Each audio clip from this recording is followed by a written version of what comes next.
నమస్తే సార్. నమస్తే sir. Sir vitamin B12 లోపానికి ది బెస్ట్ రెమెడీ మామిడి టెంక అని చెప్పేసి అంటున్నారు. దాన్ని మనము ఎండబెట్టుకున్న తర్వాత ఎలా తీసుకోవాలి? ఎవరు తీసుకోవచ్చు? ఎవరు తీసుకోవద్దు? దానిలో ఉన్న గుణాలేంటి? ఇప్పుడు సమ్మర్ సీజన్లో మనకి విరివిగా దొరికేదే. సో బయట మీరు అన్నట్టే పండు తినేస్తాం, టెంక పడేస్తాం. అవును సార్. అయితే ఇదివరకు తెలియక సో అలా చేసినప్పుడు తెలుసుకుంటున్నాం కాబట్టి దాన్ని స్టోర్ చేసుకుందాం. ఆ టెంక లోపల ఆ గింజ ఉంటుంది. ఆ టెంక లోపల యూజువల్గా మనం పగలు కొడితే గింజ వస్తుంది. దీన్ని ఎండబెట్టేసి ఇంట్లోనే పౌడర్ చేసుకోవచ్చు. సో ఆ పౌడర్ని స్టోర్ చేసుకుంటే చక్కగా రోజు ఒక పావు చెంచా లేదా అర చెంచాని మనం హాట్ వాటర్లో కలుపుకొని లేదా మనం తినే సలాడ్స్ మీద స్ప్రింకిల్ చేసుకొని తీసుకుంటే వైటమిన్ B12 వస్తుంది. అంటే దీనికి మించిన వైటమిన్ B12 సోర్స్ ఏది లేదు వెజ్లో. అంటే నాన్ వెజిటేరియన్ తినే వాళ్ళకి మీట్ ఉంది, లివర్ అలాంటివి అవి తీసుకునే వాళ్ళకి యూజువల్గా వస్తుంది. కానీ వెజిటేరియన్స్కి చాలా తక్కువ ఆప్షన్స్ ఉన్నాయి. సో అందులో ఇది బెస్ట్. ఆబ్వియస్లీ నల్ల జీలకర్ర ఇవన్నీ ఉన్నాయి. సో అది కూడా నేను చెప్తాను. కానీ సరే, మామిడి టెంకని ఏం చేయొచ్చు, దీన్ని ఎండబెట్టేసుకొని పొడి చేసుకొని రోజు ఒక హాఫ్ స్పూన్ అన్నాను కదా, సో స్ప్రింకిల్ చేసుకున్న వాటర్లో ఇచ్చేసిన పరగడుపునొద్దు, జాగ్రత్త తీసుకోండి, పరగడుపునొద్దు. ఇది ఎవరైనా తీసుకోవచ్చు. ఏదైనా ఫుడ్ తీసుకున్న తర్వాతనే తీసుకుంటే బెటర్, లేదా ఫుడ్తో పాటు తీసుకుంటే బెటర్. రిచ్ సోర్స్ అనమాట వైటమిన్ B12. సో ఇది కాకుండా వెజిటేరియన్స్కి ఇంకేం ఆప్షన్స్ ఉన్నాయి? సరే, ఎగ్ వెజిటేరియన్స్లో కూడా కొంతమంది ఎగ్ తింటారు. ఓకే ఫైన్, మంచిదే. ఎగ్ని ఫుల్ గుడ్డు తినండి. ఆ సొనతో పాటు తింటేనే వైటమిన్ B12 వస్తుంది అనమాట. వైటమిన్ A కూడా వస్తుంది. సో అది తీసేస్తే ఓన్లీ ఎగ్ వైట్స్ తింటే పెద్ద ఉపయోగం ఉండదు. సో తీసుకోండి. తర్వాత పాలకూర, తర్వాత చిక్కుళ్ళు, నల్ల జీలకర్ర, ఇవన్నీ కూడా మంచి సోర్స్ అనమాట వైటమిన్ B12కి. సో కొన్ని ఫోర్టిఫైడ్ అంటే ప్రాసెస్ చేసి కొన్ని న్యూట్రిషన్ యాడ్ చేసిన ఆరెంజ్ జ్యూసెస్ అలాంటి నుంచి కూడా వైటమిన్ B12 వస్తుంది. కానీ బట్ న్యాచురల్గా మనకి విరివిగా దొరికేది అయితే ఇది కదా. ఇంకొకటి మన గెంజి అంటామే, మనం రైస్ని వండుకొని మిగిలిన గెంజిలో మంచి వైటమిన్ B12 వస్తుంది. అందుకని గెంజి అన్నం తినవండి అని చెప్తారు, ఉల్లిపాయ నంచుకొని తినమని చెప్తుంటారు.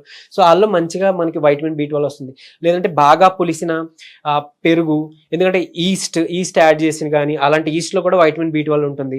లేదంటే బాగా పులిపెక్కిన మన బ్యాటర్, ఇడ్లీ ఇదో పిండో లేకపోతే మనం దోశలు వేసుకునే పిండో బాగా పులి పెట్టిన తర్వాత మనం చేసుకున్నాం అనుకోండి, అది బాగా ఫలిస్తుంది. లేదా పుల్లటి పెరుగు అంటే మన ఇంట్లో తయారు చేసుకొని ఒక 24 hours బాగా పులిపెక్కిన తర్వాత మనం తీసుకుంటే, అంటే ఏదో జస్ట్ నైట్ రెడీ అయిపోయి మార్నింగ్ తినే కన్నా మనం దాన్ని ఒక 24 hours మనం పులియబెట్టి తీసుకుంటే కనుక అప్పుడు మనకి వైటమిన్ B12 వస్తుంది అనమాట.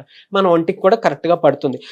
యూజువలీ ఇప్పుడు పాలకూర వాటిలో కూడా తక్కువ మోతాదులో ఉంటుంది. అంటే మనకి అబ్జార్ప్షన్ అది కూడా అంత బాగా జరగకపోవచ్చు. ఇంకొకటి ఏంటనంటే పాలకూరలో కూడా వాటి రూట్స్కి ఒక రకమైన ఆల్గే ఉంటుంది. అది పట్టి ఈ రూట్స్ మీద ఆధారపడి ఉంటే దాని నుంచి వైటమిన్ B12 ప్రొడ్యూస్ అయ్యి ఆ రూట్స్ ఆ వేర్ల నుంచి మనకి ఆకుల్లోకి వచ్చి అది మనం తిన్నప్పుడు మనకు వస్తుందట.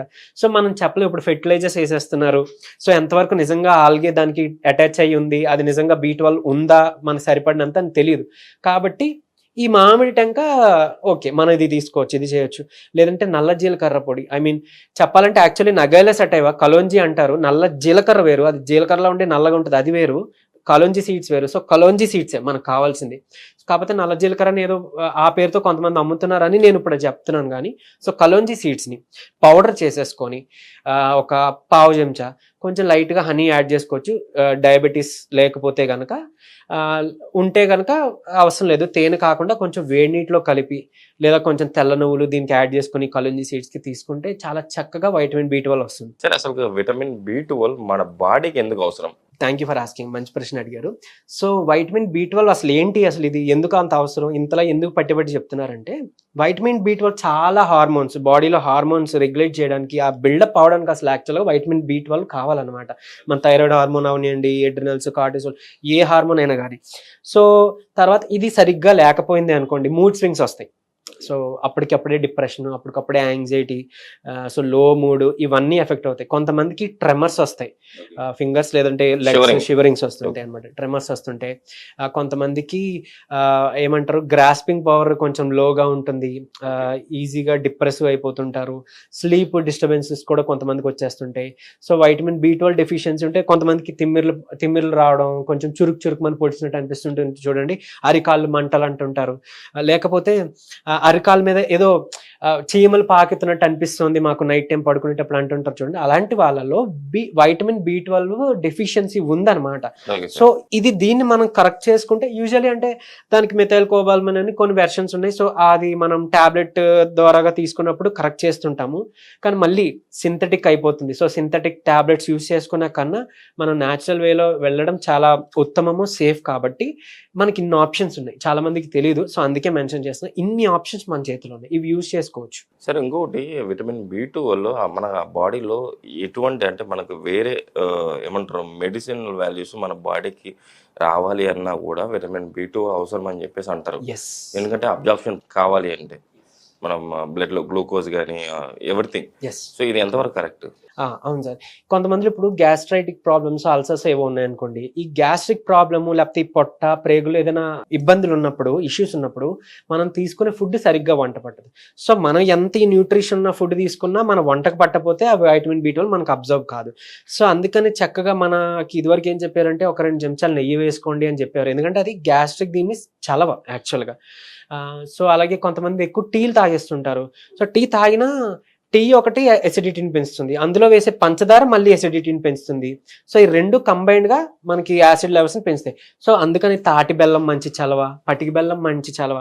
సో బెల్లం టీయో లేకపోతే పటికి బెల్లం కలుపుకుంటే మనకి ఆల్టర్నేట్ అనమాట.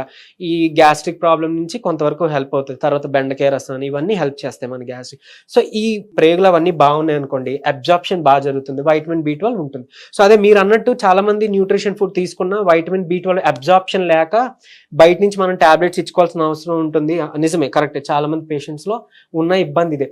ఎందుకంటే కొంతమంది పరగడుపును వేసుకునే ఎసిడిటీని తగ్గించే మాత్రలు వేసుకున్నారు, దానివల్ల ఏంటంటే యాసిడ్ లెవెల్స్ తగ్గిపోయి కరెక్ట్గా మన ఫుడ్ అబ్జార్బ్ అంటే డైజెషన్ సరిగ్గా జరగక వంట పట్టట్లేదు. సో అందుకనే దానికి కూడా ఆల్టర్నేట్గా మనం ఇప్పుడు వాము, జీలకర్ర, సోంపు 3 పూట్లు తిన్న తర్వాత చిటికెడు వేసుకోమని చెప్తుంటాం. ఇలాంటివి చేయడం ద్వారా మన గట్ హెల్త్ బాగుంటుంది. ప్రోబయోటిక్స్ అదే పెరుగు, పుల్లటి పెరుగు, మజ్జిగ తీసుకోవడం వల్ల, అది కూడా డే టైంలో మాత్రమే. సో తీసుకుంటేనే మనకి ఇంకా మంచిది పెరుగు లాంటివి. సో జాగ్రత్త అండి. సార్, అసలు విటమిన్ B12 లోపం ఎందుకు వస్తా ఉంది సార్ మనలో? ఒకటి మాల్ అబ్జార్ప్షన్, తిన్నది అంటే సరిగ్గా వంట పట్టకపోవడం. ఇంకోటి మాల్ న్యూట్రిషన్, అంటే సరిగ్గా న్యూట్రిషన్ అంటే ఈ న్యూట్రిషన్ ఉండే ఫుడ్ మనం తీసుకోపోవడం. విరివిగా ఇప్పుడు మనం కలోంజి వాడతాం లేదు చెప్పలేం, పాలకూర ఎక్కువ మంది తినకపోవచ్చు, లేదా ఎగ్స్ తినకపోవచ్చు. సో ఇలాగనమాట. సో ఇలా న్యూట్రిషన్ డెఫిషియన్సీ వల్ల కూడా మనకు వచ్చేస్తుంది. Okay sir. సో అందుకే సింపుల్ గా ప్రతిరోజు మనం ఈ కూరలన్నీ వండుకొని తినలేం కాబట్టి ఈ మామిడి టెంక లోపల ఉండే గింజల్ని పొడి చేసుకోమని ఎందుకు చెప్పంటే, ఇప్పుడు దొరికితే స్టోర్ చేసుకుంటే మన ఇయర్ అంతటికి కూడా హెల్ప్ అవుతుంది, ఈజీగా అలా తీసి వేసుకోవచ్చు. యాక్చువల్లీ మనం తినేది పాడేస్తాము టెంక, ఆ టెంకని ఇప్పుడు స్టోర్ చేసుకోవడం వల్ల మనకే బెనిఫిట్. ఓకే సార్, నిజంగా సార్, మామిడి టెంకలో ఉన్న విటమిన్ B12ని ఎంత బాగా దొరుకుతుంది, మీరు పాడువేయకుండా అంటే పడేయకుండా షూర్గా మన ప్రేక్షకులు కూడా దీన్ని గమనిస్తూ ఉన్నారు. వాళ్ళు స్టోర్ చేసుకుని దాన్ని మీరు చెప్పిన రెగ్యులర్గా 1 స్పూను లేదా 1/2 స్పూను గోరువెచ్చని వాటర్లో కలుపుకొని తాగి వాళ్ళ విటమిన్ B12 లోపాన్ని తగ్గించుకొని ఆరోగ్యవంతులుగా ఉంటారని చెప్పేసి ఆశిద్దాం సార్.